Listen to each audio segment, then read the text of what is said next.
Mr. President, Madam Kim Keon-hee, it gives my wife and myself great pleasure to welcome you to Buckingham Palace this evening. Yunggu-ge, Ushin Gusul, Hwanyang Hamnida.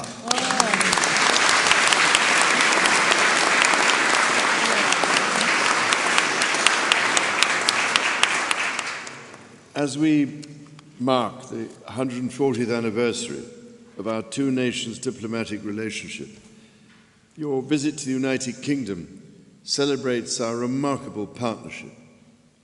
It is a partnership in which close personal connections, fostered over many decades, have blossomed today into a real sense of affection, or chung, between our societies at so many levels. We also wonder at the remarkable journey your nation has taken in the span of a single lifetime, my lifetime, in fact. From wartime devastation at the time of my early childhood, Koreans have created a miracle. Even at the time of my last visit in 1992, that journey was clearly just beginning.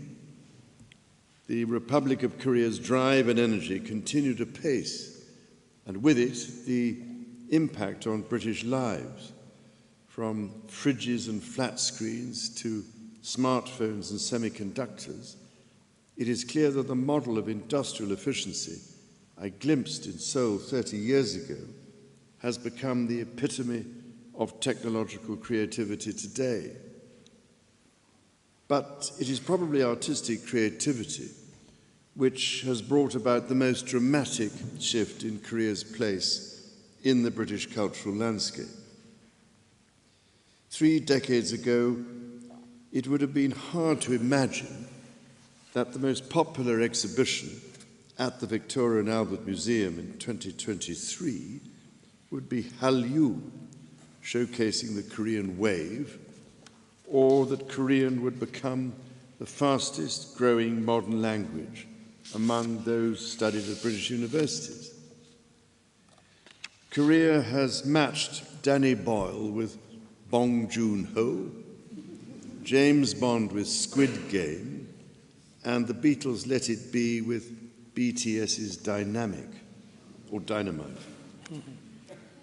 Our cultures share a remarkable ability to captivate imaginations across the world, transforming a so-called soft power into a shared superpower. I fear, though, that I am unlikely ever to follow in King Sejong's footsteps and create a whole new alphabet. And within these decades of enormous change, I am truly heartened to see that the environment has not been forgotten, nor the importance of achieving a healthy balance between development and our natural heritage. The Republic of Korea, as one of very few countries which ended the 20th century with more trees than at the century's beginning, has always grasped this. And I'm delighted to observe your firm commitment to investment in carbon-free technologies, civil nuclear, and renewable energy, in close partnership with UK industrial and policy expertise in vital sectors such as offshore wind. It is especially inspiring to see Korea's younger generation embrace the cause. I applaud Jenny, Jisoo, Lisa and Rose, better known collectively as Blackpink, for their role in bringing the message of environmental sustainability to a global audience as ambassadors for the UK's presidency of COP26 and later as advocates for the UN Sustainable Development Goals. I can only admire how they can prioritize these vital issues as well as being global superstars. Sadly, when I was in Seoul all those years ago, I'm not sure I developed much of what might be called the Gangnam style. Mr. President, your country's concern for the natural environment is matched by an appreciation of your unique built environment. Thus, alongside striking pieces of modern architecture and the innovative partnerships between British and Korean cities to make urban environments more livable, it gives me great encouragement to know that older pieces of traditional Korean design and architecture have been saved for redevelopment before it is too late. And it would have pleased Her late Majesty the Queen, I know, who was struck on her state visit to Korea in 1999, not just by the incredibly warm welcome she received across your country, but also by the beauty and harmony of the traditional villages and temples of Andong amongst your country's majestic mountains. Korea's preservation of its sense of self amid bewildering change was perhaps what the poet Yoon Dong-chu, who so tragically died in captivity on the very eve of Korea's liberation, anticipated when he wrote, "While the wind keeps blowing, my feet stand upon a rock. While the river keeps flowing, my feet stand upon a hill." Mr. President, Madam Kim, as our nations strive towards a harmony between progress and preservation, between the past and the present, we can look to the future with great confidence as our peoples forge ever closer links. In education, so many young Koreans and Britons study at each other's world-class universities. In the arts, Korean singers and musicians delight audiences when they perform with British orchestras. In sport, Korean footballers grace the English and Scottish Premier Leagues, and a British coach manages Korea's women's football team. In science, our researchers collaborate to find new energy solutions through hydrogen and fusion technology. Our defense companies seek joint projects which will let them find new markets together. And our cyber experts work in tandem to protect us from those who would do us harm. In addition, our armed forces exercise and share expertise at a level of intensity befitting two powers which bear global responsibilities. 70 years ago, in the Korean War, British servicemen fought valiantly alongside your people under the banner of the United Nations for the freedom of the Republic of Korea. Over 1,000 of them perished, and nearly 900 lie interred today at Busan. We are immensely proud to salute the veterans of that conflict and to remember those no longer with us. All those who fought for the survival of your fledgling republic are in admiration of what your country has become. Through their own sweat and toil, and under the shadow of tyranny and the ever-present threat of aggression, over 7 decades, Koreans have built a bastion of democracy, human rights, and freedom. In a world where these values are challenged, sadly, as rarely before in our lifetimes, the Republic of Korea and the United Kingdom stand shoulder to shoulder in defense of all that we hold dear. And so, Mr. President, Madam Kim, it is with great pride and pleasure that I propose a toast to the next 140 years of Korean-British relations. We hayo!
존경하는 국왕님, 대관식 이후 영국을 방문하는 최초의 국빈으로 저희 부부와 대표단을 초청해 주시고 이렇게 성대한 만찬 자리를 마련해 주셔서 깊은 감사의 말씀을 드립니다.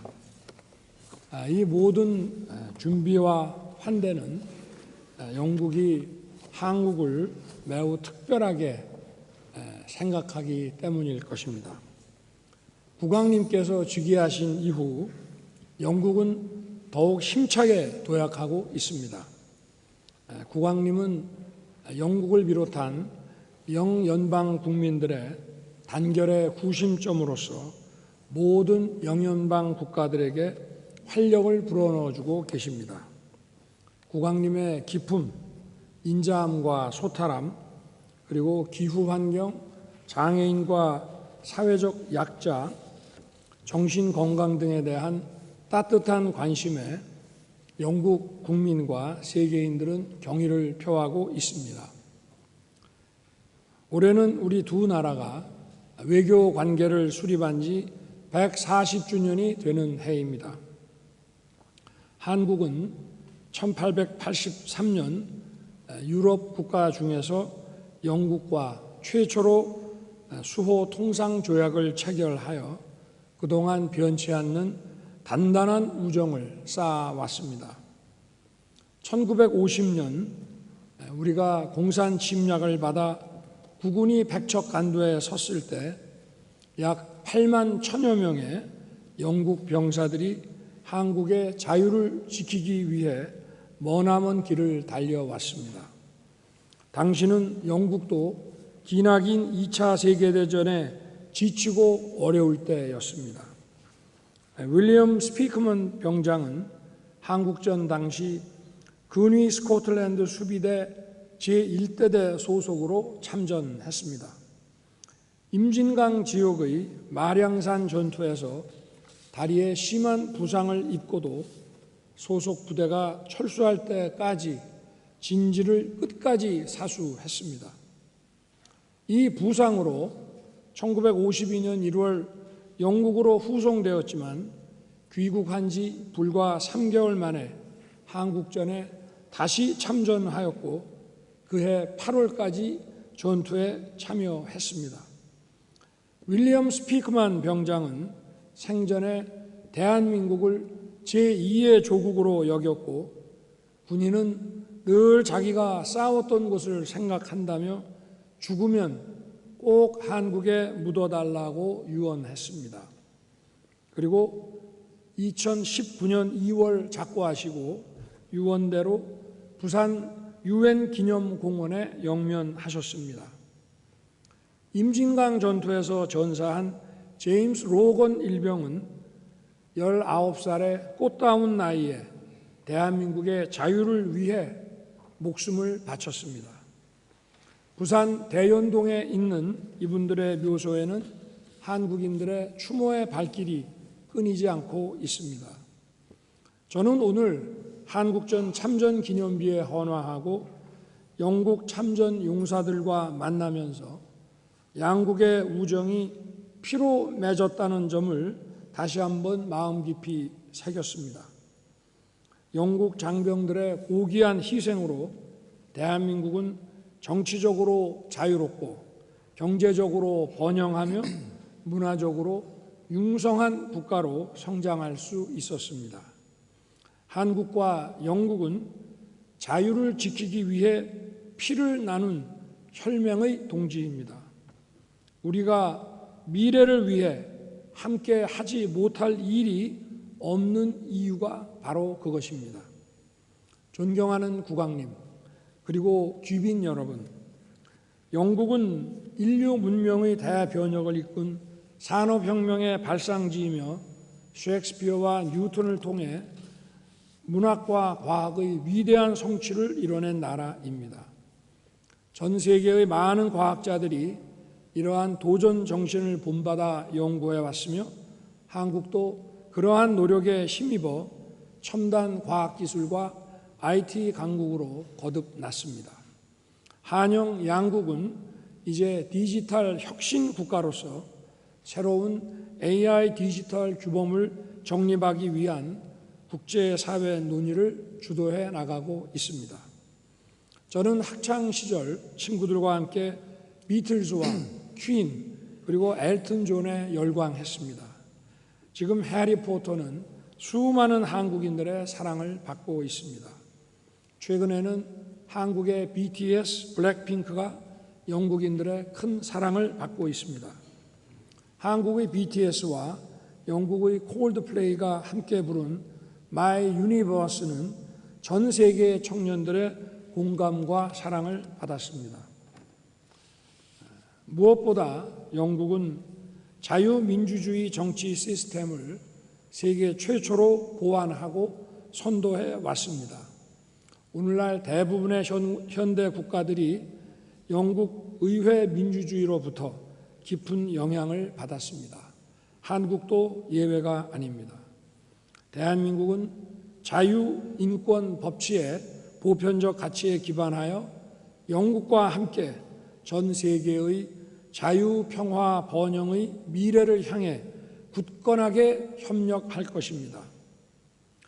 이제 국왕 내외분의 건강, 또 한영 관계의 새로운 미래, 그리고 세계 평화와 번영을 위해 건배를 제의하겠습니다. To me, my fair friend, the United Kingdom, you never can be old.